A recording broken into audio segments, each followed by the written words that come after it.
កិច្ចស្ទាំ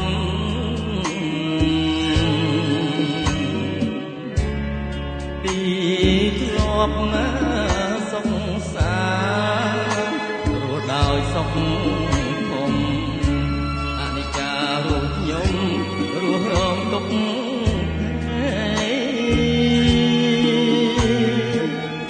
ប្រ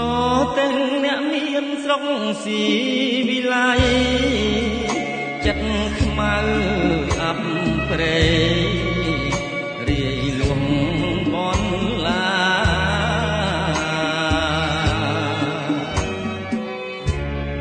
រំលោភមកបំពេញព្រំដែនសីមា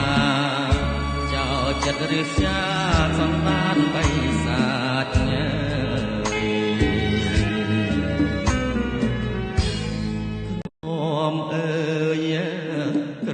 ចិត្តខ្ញុំសាអត់ឡាព្រមចិត្តព្រោះតែឃើញគេជួលជ្រែកទាំងអើយទាំងខ្ញុំគួរឲ្យសុខវែង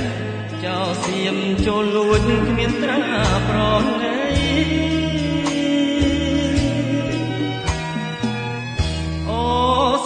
ផ្សារថ្មធ្លាប់រួងសុខសាន្តឥឡូវ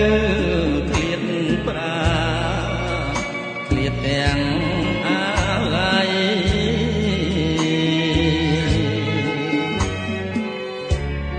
ពេលនេះខ្ញុំលីលាទាំងភក្តីបើព្រេងនិស័យយើងជួបគ្នាវិញ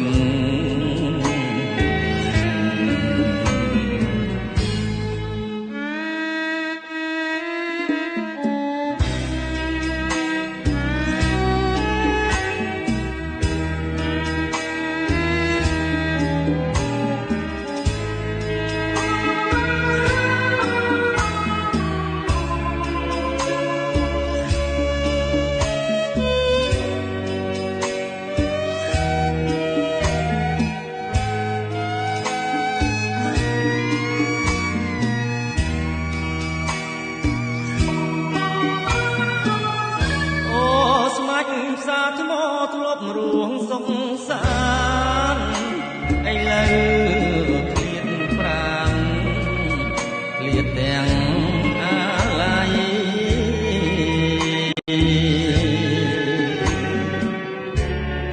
ពេលនេះខ្ញុំលីឃ្លាតទាំងអាល័យបើព្រេងនិស័យយើងជួបគ្នាវិញ